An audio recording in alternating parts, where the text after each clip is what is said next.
Hello and welcome my dear students. It is the next lecture of animal kingdom and आज के इस lecture में हम पढ़ने वाले हैं सब फाइलम वर्टिब्रेटा को। जैसा कि लास्ट वीडियोस में मैंने आपको एक्सप्लेन किया था कि जो फाइलम कॉर्डेटा है उसको 3 सब फाइलम में डिवाइड किया गया है। एक तो यूरोकॉर्डेटा, दूसरा सिफेलोकॉर्डेटा और तीसरा वर्टिब्रेटा। तो इनमें से जो वर्टिब्रेटा है एक बड़ा सा सब फाइलम है, तो इस वजह से हमें इसे एक डिटेल्ड वे में पढ़ना है। इसके पिछले वीडियो में इसीलिए मैंने आपको एक डिस्क्रिप्शन वीडियो दिया था जिसमें मैंने क्लासिफिकेशन ऑफ वर्टिब्रेट्स यानी कि सब फाइलम वर्टिब्रेटा के मेंबर को किन बेसिस पे अलग अलग ग्रुप्स में डिवाइड किया गया है। वो वीडियो भी आपके लिए इम्पोर्टेंट था। तो अब आपने क्लासिफिकेशन पढ़ लिया है वर्टिब्रेट्स का, तो अब हम आते हैं वन बाय वन इनके सारे के सारे जितने भी क्लासेस हैं वर्टिब्रेटा के अंदर उनको वन बाय वन डिस्कस करेंगे। तो सबसे पहले एक इंट्रोडक्शन ले लें कि सब फाइलम वर्टिब्रेटा होता क्या है, तो और इनके जो क्या क्या की फीचर्स हैं। तो first of all the members of sub phylum vertebrata possess notochord during embryonic period. Embryonic period का मतलब है जो अर्ली डेवलपिंग स्टेज होती है, एम्ब्रियो की जो स्टेज होती है, उस स्टेज में वर्टिब्रेटा के जितने भी मेंबर्स होंगे वहां पर क्या होगी, एक नोटोकॉर्ड होगी। और ये जो नोटोकॉर्ड है जब वो एम्ब्रियो डेवलप हो जाता है, एक अडल्ट एनिमल में कन्वर्ट हो जाता है, तब ये जो नोटोकॉर्ड है ये बदल जाती है किसमें, एक कॉर्टिलेजनस या बोनी वर्टिब्रल कॉलम में। So the notochord is replaced by a cartilaginous और bony vertebral column in the adult.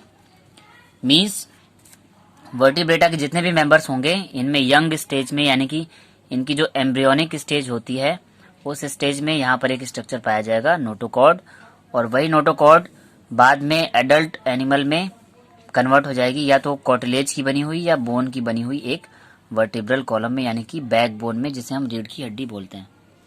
तो बेसिकली वर्टिब्रेटा में उन सभी ऑर्गेनिज्म को रखा गया जिनमें वर्टिब्रल कॉलम प्रेजेंट है, यानी कि वहां पे बैक बोन डेवलप होती हुई देखी गई है। ये तो एक कॉमन मेन की फीचर है वर्टिब्रेटा का। कुछ और फीचर्स हैं उनको भी देख लेते हैं। So vertebrates have a ventral muscular heart with 2, 3 और 4 चैम्बर्स।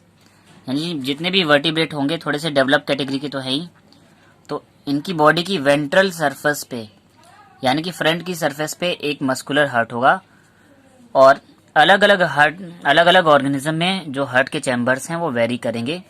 तो कई ऑर्गेनिज्म में, कई एनिमल्स में 2 चैम्बर का हार्ट देखने को मिलता है, कई में 3 चैम्बर का और कई में 4 चैम्बर्स का।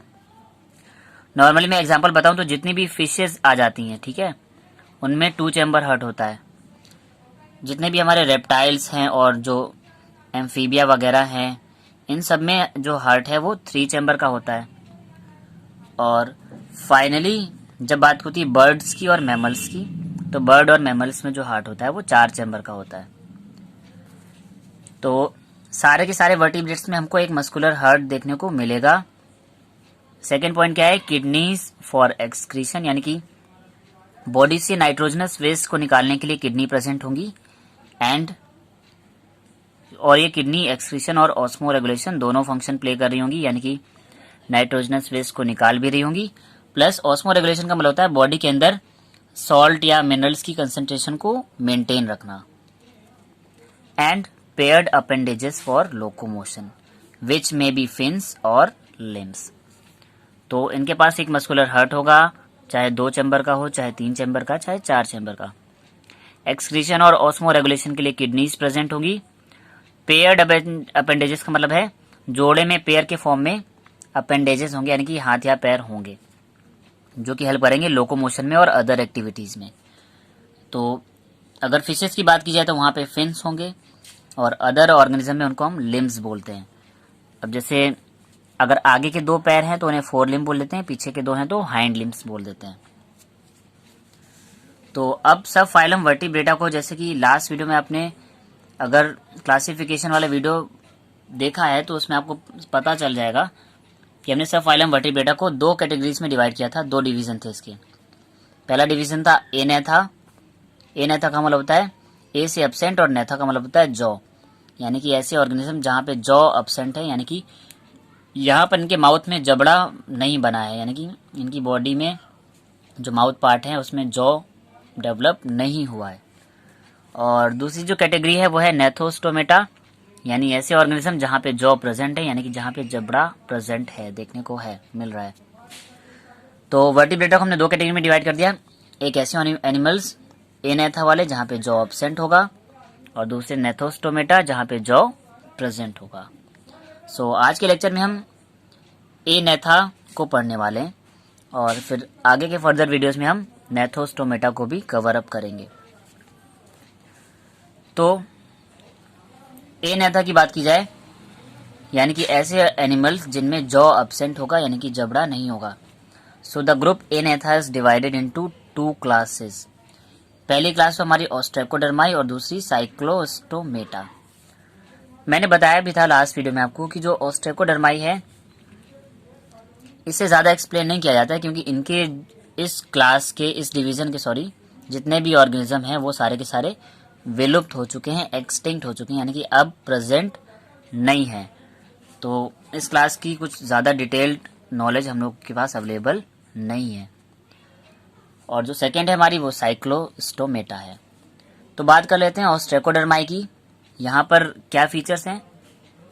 All the members of this class are extinct, यानी कि इनके सारे के सारे मेंबर विलुप्त हो चुके हैं, प्रेजेंट नहीं है अर्थ पर। And these were fresh water fishes which were first vertebrate.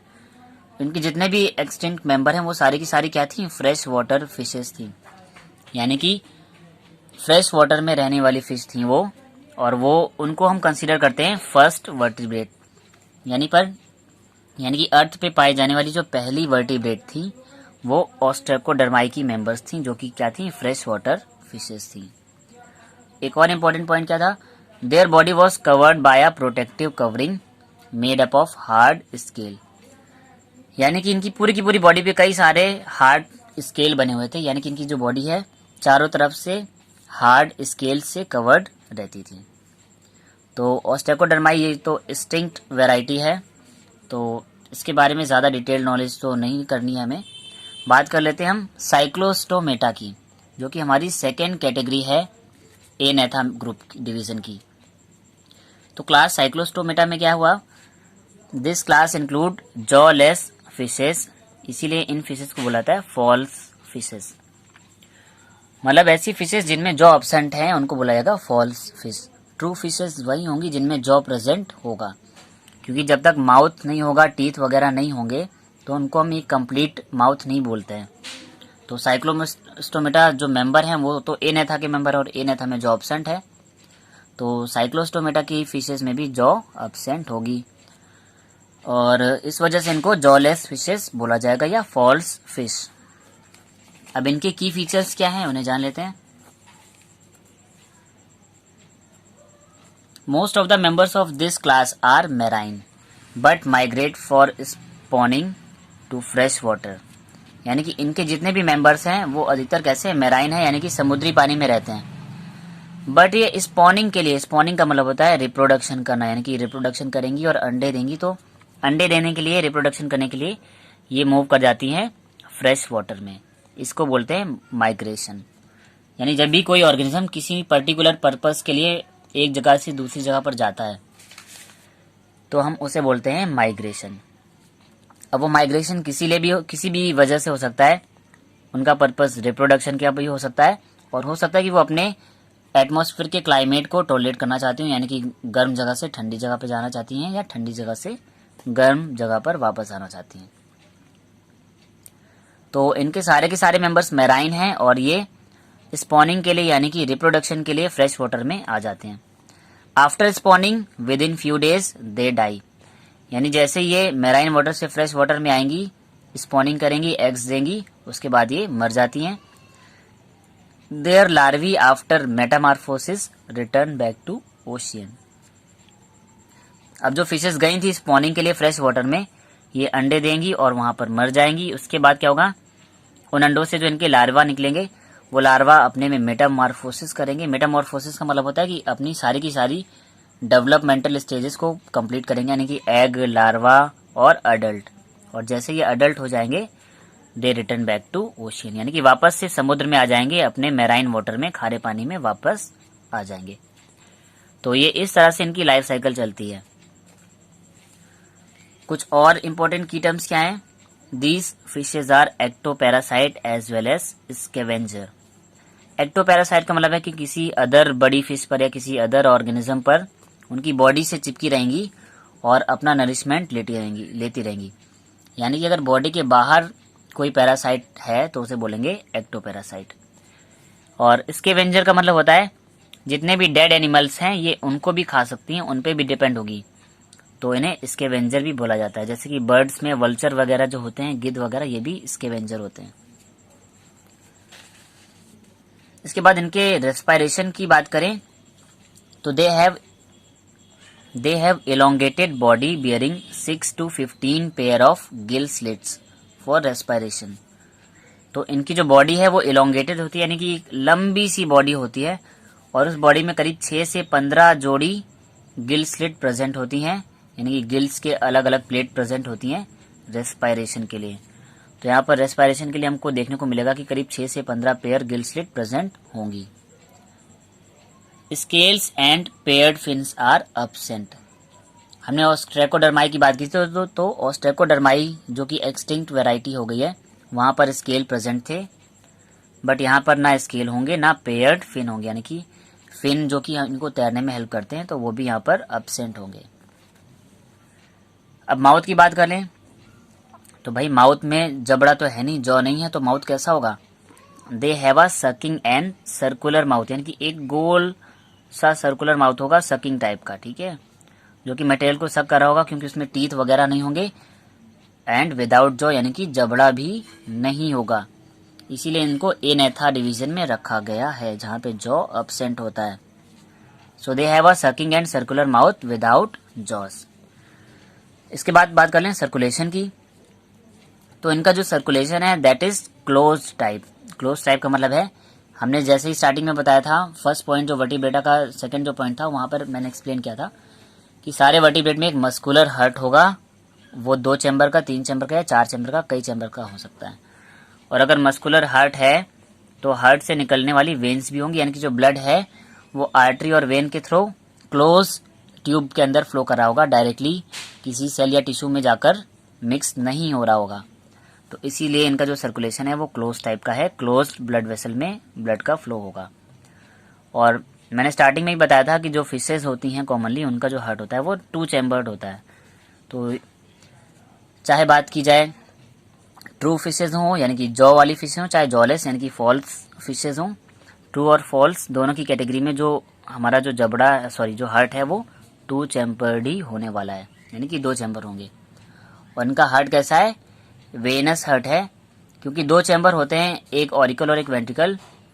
तो यहीं से जो ब्लड है आकर घूम फिर के वापस से ऑरिकल में आता है, फिर वेंट्रिकल में जाता है, फिर ऑरिकल में और फिर वेंट्रिकल में, यानी कि वही जो वेनस ब्लड है वही एक ही बार जो डीऑक्सीजनेटेड ब्लड है वो बार बार रिपीट होता रहता है।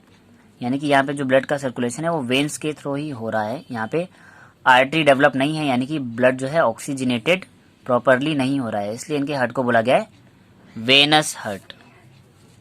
Next point, cranium. क्रेनियम जो मीनिंग यूज होती है ये होती है हेड के लिए।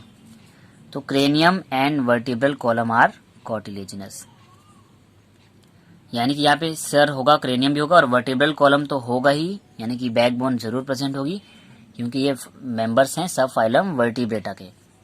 बट क्रेनियम और वर्टिब्रल कॉलम दोनों की दोनों कैसी होंगी? कॉटिलेज की बनी हुई होंगी, बोनी नहीं होंगी, ठीक है, यानी कि थोड़ी सी इलास्टिक होगी, हार्ड और बोन की बनी हुई नहीं होंगी। इनके जो एग्जाम्पल्स हैं वो हैं पेट्रोमाइजोन जिसको कॉमनली लैम्प्रे बोला जाता है, और दूसरा मिक्जीन जिसको कि हम हैग फिश बोलते हैं। सो आज की वीडियो में इतना ही, और आज आपने सब फाइलम वर्टिब्रेटा का कॉमन इंट्रोडक्शन पढ़ लिया। और इसके अंदर जो पहला सब डिवीजन था वो था एनेथा, और एनेथा के अंदर हमने ऑस्ट्रेकोडर्माई और साइक्लोस्टोमेटा को कवर कर लिया।